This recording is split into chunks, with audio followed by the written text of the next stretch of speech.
करिता सातत्याने माझ्या मुलाखती होत असतात वेगवेगळ्या चॅनलवरती, तेव्हा मी कायम या जनतेचं म्हणणं मांडण्याचा प्रयत्न करते. तर आजही हेच म्हणणं मांडण्यासाठी मी ठरले. आज आपल्या देशामध्ये पेपरफुटीवरनं एक शांततापूर्ण आंदोलन जेनझी करत असताना जे दिल्लीमध्ये घडलं हे अत्यंत दुःखदायक आहे. आणि त्यातही महिलांवरती जो अत्याचार पोलिसांनी केला, त्यांचे कपडेही फाडण्यात आले, आपण बघितलं की त्यांच्या नाकातोंडातून रक्त काढण्यात आलं. हे काय चाललंय? म्हणजे ऑलरेडी तुम्ही आमची 21 मुलं मारली आहेत आणि आता बाकीची राहिलेली तुम्ही फोडून फोडून मारणार आहे.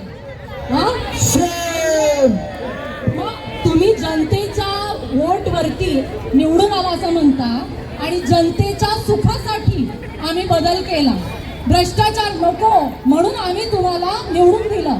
पण आज काय चाललं आहे? आज रस्ते फुटले, पूल फुटले, पेपर फुटले, आता आमच्या मुलांची डोकी पण फुटली. आता काय करायचंय? जातीयवाद करून देशाला फोडायचंय. आणि तुम्हाला काय करायचंय? राम मंदिराच्या कळसावरती चोरीचे कळस बांधायचे. आणि कुणी बोलायला गेलं तर त्याला आडनावावरनं ट्रोल करण्यात येतं. अरे माझं आडनाव बाबर असलं तरी मी खानदानी मराठा आहे. म्हणजे त्यांना हे सुद्धा कळत नाही की म्हणजे ट्रोल करणाऱ्यांमध्ये एक स्पेसिफिक नेम आहेत, तुम्ही लक्षात घेऊ शकता. तेव्हा हे लक्षात ठेवा, आपल्याला एकजुटीने आपल्या देशाला एकजुटीने जे आंबेडकरांनी आपल्या संविधानात मार्फत जे शिकवलं आहे तेच पुढे घेऊन जायचं. आणि मला असं म्हणायचं, अभिजित दिक्केच्या रूपामध्ये जणू आंबेडकरच आपल्याला वाचवण्यासाठी परत आलेला आहे.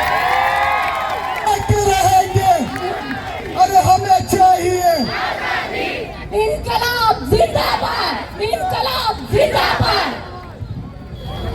आम्ही दोघंही, आता रेश्मा बोलली आणि आम्ही दोघंही इथं पॅरेंट्स म्हणून आलेलो आहे. आणि तुम्ही आमच्या मुलांना मारता कसे हे चालणार नाही. आणि तुम्ही देशाचं भविष्य आहात, तुम्ही हा देश परत क्लेम करा. आम्ही दोघं इथं हे सांगण्यासाठी आलेलो. आम्ही तुम्हाला फेल केलंय, पण तुम्ही आम्हाला हिंमत दिलेली आहे, तुम्ही लढताय. आणि त्यांनी हिणवलेलं आपल्याला, ज्यांनी आपल्याला कोकरोच म्हटलं, त्यांना सांगा कोकरोच जिथं घाण असते ना ती सगळी घाण काढते. तुम्ही सिस्टीम मधली घाण काढा, तुम्ही सिस्टीम स्वच्छ करा. आणि मी तुम्हाला सांगतो, तुम्ही त्यांचं सोशल मीडिया बघा, ते वेगळं नरेटिव्ह पसरवतात. आम्ही टेररिस्ट नाही आहोत, आम्ही या देशाचं भविष्य आहोत, आम्ही या देशाचे जेनझी आहोत.